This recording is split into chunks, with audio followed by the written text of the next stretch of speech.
नमस्कार, आप देख रहे हैं अपना बिहार। आपके साथ मैं हूं अलीम अतहर। बुलेटिन में सबसे पहले खबर अररिया से, जहां एसएसबी जवानों और तस्करों के बीच झड़प हुई है, जिसमें एक जवान घायल हुआ है। मामला फारबिसगंज प्रखंड के चंदा मोहन गांव की है।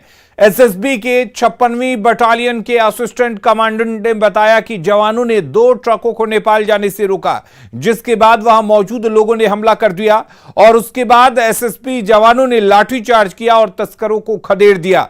तस्करों के हमले में एसएसबी का जवान सुनील सेन घायल हुआ है। हमले के बाद कैंप से जवानों को बुलाया गया और हालात को काबू में किया गया। पुलिस ने एक व्यक्ति मोहम्मद मिराज को हिरासत में लिया है और करीब 11 टन गेहूं बरामद किया है। चंदा मोहन गांव नो मैंस लैंड में बसा हुआ है, जहां खाने पीने के सामान के साथ शराब तक की तस्करी होती है।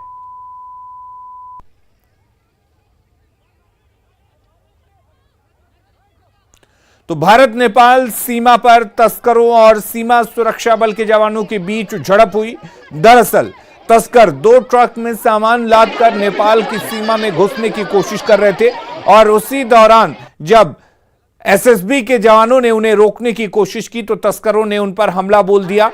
फिर तस्करों को लाठीचार्ज कर वहां से खदेड़ा गया और जब हालात बेकाबू हुए, तस्करों की तादाद बढ़ने लगी, तो फिर कैंप से दूसरे जवानों को बुलाया गया और फिर उन हालात पर काबू किया गया। इसमें एक जवान घायल हुआ है। और अररिया से संवाददाता सतीश हमारे साथ जुड़े हुए हैं। सतीश, पूरा मामला क्या है? जी, दरअसल देखिए, भारत और नेपाल के बीच जो सांस्कृतिक संबंध है, इसके अलावा एक बड़ा मामला यहाँ पर तस्करी का भी हो जाता है। तो यहाँ पर अररिया के कुरसा कांटा के समीप जो चंदा मोहन गांव है, तो 2 ट्रक गेहूं जो है भारत की तरफ से नेपाल भेजा जा रहा था। साफ तौर पे तस्करी की जा रही थी। तो स्थानीय लोगों ने और तस्करों का एक मॉब बनता है और ईंट से एसएसबी के जवानों पर पथराव हो जाता है, जिसमें कि एक एसएसबी का जवान घायल हो जाता है। उसके बाद एसएसबी के जो जवान हैं लाठी चार्ज कर देते हैं। तस्वीर में साफ तौर पर देखा जा सकता है कि एसएसबी के जो जवान है इस तरीके से लोगों को पीट रहे हैं। माहौल जो है बिल्कुल स्थानीय लोग और जो तस्करों ने बिल्कुल खराब कर दिया है। और जो एसएसबी के अधिकारी हैं, हालांकि इस बाबत उन्होंने कुछ कहा नहीं, लेकिन तस्वीर कहानी बयां कर रही है कि नेपाल बॉर्डर पर तस्करों का जो साम्राज्य है वो किस तरीके से कायम है। जी सतीश, आपसे जानना चाहेंगे कि ये किस तरह का गेहूं था और किस रास्ते से लेकर जाया जा रहा था? देखिए, ये इस तरह का जो घटना, इस तरह की जो घटना होती है और यह जो गेहूं ही नहीं और कई तरह के जो सामान है उसकी तस्करी यहाँ पर की जाती है। और ये मामला कुरसा कांटा के चंदा मोहन गांव का है। और जो गेहूं है, आमतौर पर जो पीडीएस का जो खबर आती है कि पीडीएस से नेपाल बॉर्डर के रास्ते जो तस्करी होती है, तो मामला उसका संभावना हो सकता है। इसकी जांच की जाएगी, उस पर बात होगी। लेकिन तो तस्वीर जो है साफ तौर पर बता रही है कि नेपाल बॉर्डर पर किस तरीके से। चलिए, बहुत शुक्रिया सतीश आपका तमाम जानकारी देने के लिए। मधेपुरा के पूर्व सांसद और जन अधिकार पार्टी प्रमुख पप्पू यादव के एक बार फिर से विवादित बोल सामने आए हैं। उन्होंने शहीद चौकीदार गुरुदेव पासवान के हत्यारे को गोली मारने वाले को इनाम देने का ऐलान किया है। यानी कि उन्होंने कहा कि वो हत्यारे को मारने वाले को 1 लाख रुपए का इनाम देंगे।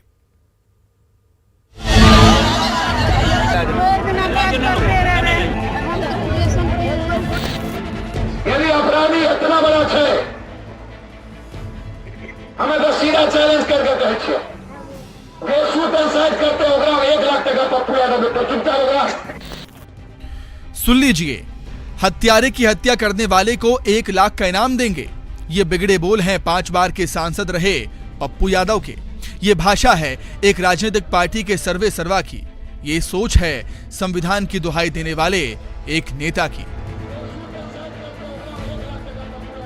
पूर्व सांसद और जन अधिकार पार्टी के प्रमुख पप्पू यादव ने कई बार संविधान की शपथ ली होगी, लेकिन संविधान का सम्मान कितना करते हैं ये खुद देख लीजिए आप। यदि अपराधी इतना बड़ा है, हमें तो सीधा चैलेंज करके कहे छे, जो शूट एंड साइड करते होगा 1 लाख टका पप्पू यादव बेटा चुपचाप होगा, खत्म करके भी अपराधी समाज के लिए। मधेपुरा के भेलवा के रहने वाले चौकीदार गुरुदेव पासवान अपराधियों से लड़ते हुए शहीद हो गए थे। पप्पू यादव ने रविवार की शाम को मधेपुरा के भेलवा जाकर दिवंगत चौकीदार गुरुदेव पासवान के घर वालों से मुलाकात की। पप्पू यादव ने घर वालों को 20,000 रुपए की आर्थिक सहायता दी। शहीद की बेटी की शादी का जिम्मा उठाने का भरोसा भी दिलाया, लेकिन साथ में संविधान का मजाक भी उड़ाते दिखे। पप्पू यादव ने चौकीदार गुरुदेव पासवान के हत्यारे को गोली मारने वाले को 1 लाख रुपए इनाम देने का ऐलान कर दिया। अपनी घोषणा के पीछे पप्पू यादव का तर्क क्या है, वो भी सुनिए। आदमी को मार करके तो गोली मारोगे ना, हाथी पागल राजा से तो गोली मारे थे ना। जब अपराधी पागल राजा तो क्या करना चाहिए, शमशान भेजना चाहिए ना। चौकीदार गुरुदेव पासवान हत्याकांड में पुलिस ने 4 अपराधियों को गिरफ्तार कर दिया है। हथियार भी बरामद कर दिया है। 2 मुख्य आरोपी अभी भी पुलिस की पकड़ से दूर हैं, जिनकी गिरफ्तारी के लिए पुलिस छापेमारी कर रही है। पर शायद पप्पू यादव को पुलिस और कानून पर भरोसा ही नहीं है। सवाल है कि जब संविधान की शपथ लेने वाला कोई पूर्व सांसद खून के बदले खून की बात करने लगे, तो क्या कानून की जगह पर जंगल राज नहीं आ जाएगा? न्यूज़ 18 के लिए मधेपुरा से तुर बसु की रिपोर्ट। और पप्पू यादव के बिगड़े बोल पर बीजेपी प्रवक्ता संतोष पाठक ने उन्हें नसीहत दी है। वो तो गुंडाई पर ही आधारित रही है। एक समय पर वो जंगल राज के पर्याय हुआ करते थे। जिस प्रकार की भाषा का उपयोग वो कर रहे हैं, वो पूर्णतः गैर कानूनी है और पूर्णतः असंवैधानिक है। भारतीय जनता पार्टी का मत यह है कि भारत एक लोकतांत्रिक देश है। इसको पप्पू यादव इस भाषा का उपयोग करके तालिबान बनाना चाहते हैं। भारतीय जनता पार्टी यह मांग करती है कि उक्त दोषी को पकड़कर कानून के दायरे में सजा दिया जाए। साथ साथ पप्पू यादव को भी इस प्रकार की गैर संवैधानिक भाषा का उपयोग करने के लिए दंडित किया जाना आवश्यक है। और वहीं पप्पू यादव के बयान पर कांग्रेस प्रवक्ता कुंतल कृष्ण ने भी निंदा की है। कुंतल कृष्ण ने कहा कि यह तालिबान नहीं, बिहार है, जहां सबके लिए एक कानून है। ये बिहार है, यहां महागठबंधन की सरकार है और महागठबंधन की सरकार में कानून सबसे ऊपर है। कानून सबके लिए बराबर है और कानून अपना काम बिहार में करता है। राजनीतिक लोगों से उम्मीद है कि वो ऐसा कोई बयानबाजी न करें जो कानून के खिलाफ की बात करे, वरना कानून सबके लिए अपना काम करेगा। और पप्पू यादव के बयान को जेडीयू प्रवक्ता अभिषेक झा ने भी इसकी निंदा की है। अभिषेक झा ने कहा कि किसी भी जिम्मेदार व्यक्ति को इस तरह के बयान से बचना चाहिए। गुरुदेव पासवान की हत्या बेहद नृशंस घटना है, दुर्भाग्यपूर्ण और दुखद घटना है। इस तरह की घटनाओं का समाज में कहीं स्थान नहीं हो सकता। लेकिन एक बात तय है, जो भी दोषी हैं उन पर सख्त से सख्त कार्रवाई होगी, प्रशासन अपना काम करेगा। पप्पू यादव जी का जो इस तरह का बयान है वो कहीं भी स्वीकार योग्य नहीं हो सकता। कानून अपना काम करेगा, कानूनी कार्रवाई होगी, लेकिन कोई इस तरह का फरमान सुनाए यह उचित और सही नहीं है। किसी भी जिम्मेदार व्यक्ति को इस तरह के बयानों से बचना चाहिए। और वहीं पप्पू यादव के बयान को आरजेडी प्रवक्ता एजाज अहमद ने भी गलत बताया है। एजाज अहमद ने कहा कि सस्ती लोकप्रियता के लिए इस तरह के बयान उचित नहीं हैं। जल्द ही इस मामले का पटाक्षेप हो जाएगा, लेकिन कुछ लोग सस्ती लोकप्रियता के लिए, जो सांसद भी रहे हैं, विधायक भी रहे हैं, वो ऐसी भाषा का इस्तेमाल कर रहे हैं और कानून को अपने हाथ में लेने का काम कर रहे हैं। ये किसी भी दृष्टिकोण से उचित नहीं है। सस्ती लोकप्रियता के लिए ऐसी भाषा और ऐसे मामलों में जो कानून को हाथ में लेने का काम कर रहे हैं, इसे उचित नहीं ठहराया जा सकता है। बिहार में 2 सीटों पर हो रहे उपचुनाव का प्रचार चरम पर है। बिहार के मुख्यमंत्री नीतीश कुमार पेट में चोट की वजह से प्रचार के लिए नहीं जा रहे हैं। वीडियो मैसेज के जरिए सीएम ने अपना संदेश भेजा है। दूसरी तरफ एलजेपी सांसद चिराग पासवान के बीजेपी उम्मीदवारों के पक्ष में प्रचार करने से सियासी माहौल गर्मा गया है। यह चुनाव तय करेगा इस देश का भविष्य। भाजपा वाले लोग जानता है कि लालू जी का घर का स्टेशन है। बिहार में आजकल उपचुनाव के प्रचार का जोर और बयानों का शोर खूब सुनाई दे रहा है। प्रचार खत्म होने में चंद घंटे ही बाकी हैं। दोनों गठबंधनों ने अपने अपने उम्मीदवारों को जिताने के लिए एड़ी से चोटी तक का जोर लगा दिया है। बिहार की चुनावी फिजा तब और ज्यादा गर्म हो गई जब बीजेपी उम्मीदवारों के लिए प्रचार करने एलजेपी सांसद चिराग पासवान भी मैदान में उतर पड़े। बिहार के मुख्यमंत्री नीतीश कुमार ने चिराग पासवान को बच्चा कहा, साथ ही ये भी कह दिया कि वो बीजेपी की बी टीम है। ये उन्हें पहले से पता है। किसको बहाना मिला? वो तो था ही सब दिन। अब आपको मालूम नहीं है कि उसके पिताजी का कितना हमने किया था, सम्मान ही नहीं दिया था, उनका हमने समर्थन किया था। शुरुआती दौर की बात है। अभी सब तो बच्चा न है जी। बिहवा तो दूसरा वहां जाके दिल्ली में न किए हैं। चिराग पासवान के बीजेपी के लिए प्रचार करने पर डिप्टी सीएम तेजस्वी यादव ने भी निशाना साधा। तेजस्वी ने कहा, प्रचार के लिए दूसरे राज्यों से भी नेताओं को बुलाया जा रहा है। ये बीजेपी की हताशा को दिखाता है। पड़ोसी राज्यों से लोगों को बुलवाया जा रहा है। जो बाहरी लोग हैं उनको जो है चुनाव प्रचार के लिए बुलाया जा रहा है। तो आप समझ सकते हैं ना, अब पता नहीं कौन कौन लोग आएगा, अब कौन कौन लोग प्रचार करेगा। उस सब लोगों का अपना अधिकार है, अपना प्रचार करता रहता है। यानी स्पष्ट हो गया कि हालत जो है एनडीए की वो नाजुक है। बयानों के तीर एनडीए की तरफ से भी चले। चिराग पासवान ने आरजेडी और जेडीयू गठबंधन को बेमेल करार देते हुए आरजेडी उम्मीदवार के पक्ष में नीतीश कुमार के प्रचार न करने पर निशाना साधा।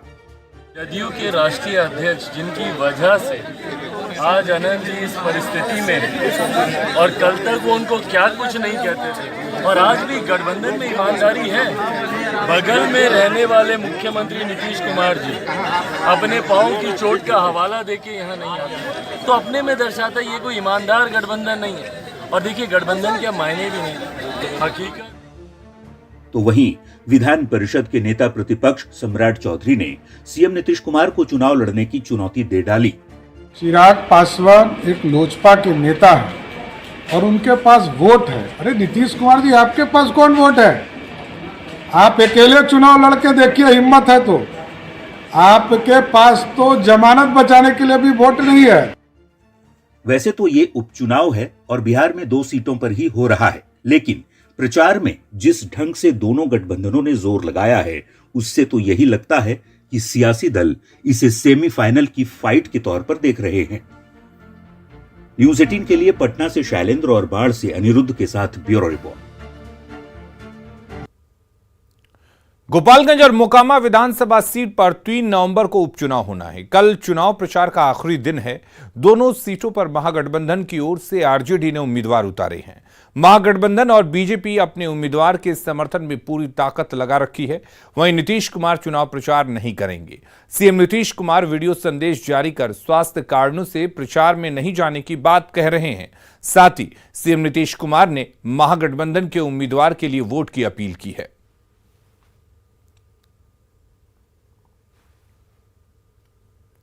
और नीतीश कुमार के उपचुनाव में प्रचार नहीं करने को लेकर बिहार बीजेपी अध्यक्ष संजय जायसवाल ने सीएम नीतीश कुमार पर तंज कसा है।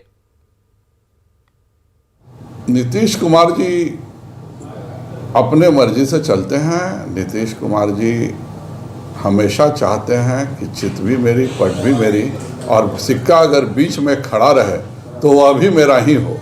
और इस कारण से वह बहुत सारे निर्णय लेते हैं। बिहार की जनता सब कुछ समझ चुकी है।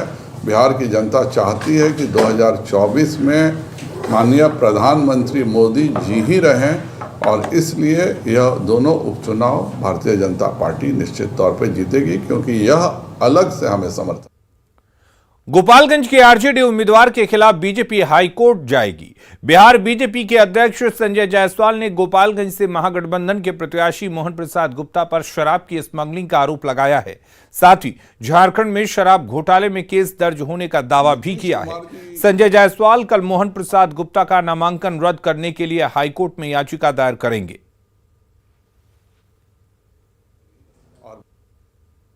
हाईकोर्ट में रिट डालने जा रहे हैं। उम्मीदवार ने जानबूझ के जो शराब बेचने का और शराब का घोटाले का जो उनका एक्साइज का गड़बड़ी के कारण सरकार के द्वारा, झारखंड सरकार के द्वारा जो केस हुआ था, उसकी सारी प्रतिलिपि हम लोग निकाल चुके हैं। क्योंकि हाईकोर्ट बंद था, इसलिए हम के खिलाफ रिट करेंगे कि इनके नामांकन को रद्द किया जाए। क्योंकि चुनाव प्रक्रिया अभी पूरी नहीं हुई है और चुनाव से पहले हम सभी सबूत सर्टिफाइड कॉपी के साथ दे रहे हैं। यह शराब का स्मगलिंग में पकड़ाए हैं, शराब के एक्साइज घोटाले में पकड़ाए हैं। और एक्साइज घोटाला क्यों कर रहे थे झारखंड में?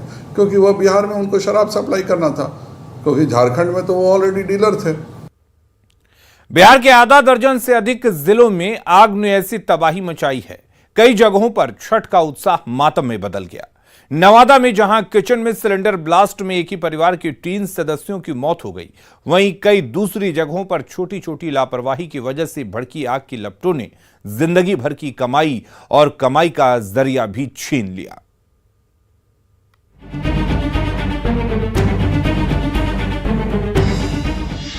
कहीं आग की लपटें, कहीं धुएं का गुब्बार, कहीं परिवार तबाह, कहीं कमाई हुई खाक। शहर शहर लापरवाही की आग। छठ पूजा के दौरान बिहार के आधा दर्जन से अधिक जिलों में आग ने तबाही मचाई, जिसमें जान माल का भारी नुकसान हुआ। आगलगी की सबसे दर्दनाक घटना नवादा के हिसुआ में हुई। सिलेंडर फटने से एक ही परिवार के 4 सदस्य सहित कुल 5 लोग गंभीर रूप से झुलस गए, जिसमें एक ही परिवार के 3 लोगों की पटना के पीएमसीएच में इलाज के दौरान मौत हो गई। बताया जा रहा है कि घर में 1 साल से ज्यादा से भरा हुआ सिलेंडर रखा हुआ था और पड़ोसी को बुलाकर जांच के दौरान ही ब्लास्ट कर गया। मुजफ्फरपुर में सकरा के रहीमपुर रक्षा गांव में दूध गर्म करने के दौरान सिलेंडर रिसाव की वजह से आग की ऐसी लपटें उठी कि देखते ही देखते मोहल्ला आग की चपेट में आ गया। आधा दर्जन से अधिक घर जलकर राख हो गए। इस भीषण अगलगी में करीब 80,000 रुपया कैश भी जलकर राख हो गया और कई परिवारों की जिंदगी भर की कमाई जलकर राख हो गई। पीड़ित परिवार अब तबाह हो चुके आशियाने और राख हो चुके घर के सामानों के बीच अब 2 वक्त के निवाले की तलाश कर रहे हैं। पैसा का सब जल गया। घर रहीमपुर रक्षा हुआ। हाँ। कितना घर जला है? 8 घर। हाँ। 5-7 लाख रुपए का नुकसान है। कैश भी लोगों का जला है। हाँ, 80,000 कैश सुन रहे हैं। सोना का जेवर भी सुन रहे हैं, चांदी का जेवर भी है, कपड़ा लत्ता भी है। राजधानी पटना के बेउर इलाके में भी शॉर्ट सर्किट से निकली एक चिंगारी ने टेंट हाउस के गोदाम को अपनी चपेट में ले लिया। धुएं का इतना बड़ा गुब्बार उठा कि कुछ देर के लिए पूरे इलाके में अंधेरा जैसी हालत हो गई। फिर आग की लपटों पर काबू पाने में दमकल कर्मियों के पसीने छूट गए। आग बुझाने के लिए फायर ब्रिगेड की 4 गाड़ियों को लगाना पड़ा और तब जाकर काफी मशक्कत के बाद आग पर काबू पाया जा सका। भागलपुर में नवगछिया के इस्माइलपुर थाना क्षेत्र में एक घर में बिजली के शॉर्ट सर्किट से निकली चिंगारी ने पड़ोस के 4 घरों को अपनी चपेट में ले लिया और देखते ही देखते चारों घर जलकर राख हो गए। भीषण अगलगी में राख हो चुके आशियानों में पीड़ितों के पास अब 2 वक्त के खाने का भी अनाज नहीं बचा है। भीषण अगलगी में घर में बंधी 2 बकरी भी जलकर मर गई। वहीं घटना के वक्त सिलेंडर ब्लास्ट होने की आवाज सुनकर स्थानीय लोगों में हड़कंप मच गया। सिवान में महाराजागंज के नागमठ में लापरवाही की चिंगारी ऐसी भड़की कि छठ घाट के पास ही हवन कुंड में भीषण आग लग गई, जिससे घाट पर कुछ देर के लिए अफरा तफरी मच गई। पटाखा फोड़ने के दौरान छठ घाट के पास एक हवन कुंड की शेड में आग लग गई। प्रशासन और फायर ब्रिगेड की टीम ने काफी मशक्कत के बाद आग पर काबू पाया। बक्सर में प्लास्टिक के सामान बेचने वाली दुकान के गोदाम में भीषण आग लग गई। इस आगलगी में लाखों रुपए का नुकसान हुआ है। स्थानीय लोगों ने अग्निशमन विभाग को सूचना दी, जिसके बाद अग्निशमन विभाग ने पहुंचकर आग पर काबू पाया। जाहिर है शहर शहर आग के कहर की वजह कहीं लापरवाही रही तो कहीं बिजली के सामानों के रखरखाव की खराब व्यवस्था की वजह से लोगों की सारी कमाई राख हो गई।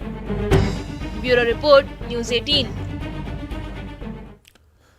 बेगूसराय में अपराधियों ने कपड़ा दुकानदार की गोली मारकर हत्या कर दी। घटना बछवाड़ा थाना के फतेही गांव की है, जहां अपराधियों ने कपड़ा दुकानदार सुनील कुमार यादव की गोली मारकर हत्या कर दी।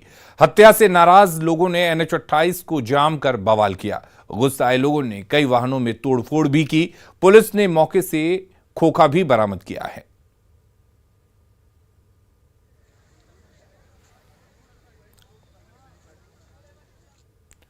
बिहार के लोगों के लिए अब देवघर स्थित बाबा बैद्यनाथ का दर्शन आसान हो गया है, क्योंकि जल्द ही पटना और देवघर के बीच सीधी विमान सेवा शुरू होने जा रही है। पटना देवघर के बीच विमान परिचालन के लिए DGC यानी directorate general of civil aviation से शेड्यूल भी ले लिया गया है। अब तक की जानकारी के मुताबिक निजी विमान कंपनी इंडिगो एयरलाइंस इन दोनों शहरों के बीच सेवा शुरू करने जा रही है। पटना एयरपोर्ट ने विंटर सीजन के लिए जो 55 विमान सेवाओं की घोषणा की है, उसमें पटना देवघर और देवघर पटना के लिए फ्लाइट संख्या 6E7944 और 6E7945 शामिल हैं और इन दोनों शहरों के बीच 200 किलोमीटर की दूरी सिर्फ 25 मिनट में तय होगी। फिलहाल फ्लाइट का किराया तय नहीं हुआ है। और अपना बिहार के इस बुलेटिन में फिलहाल के लिए इतना ही। आगे देखेंगे झारखंड की खबरें जोहार झारखंड में।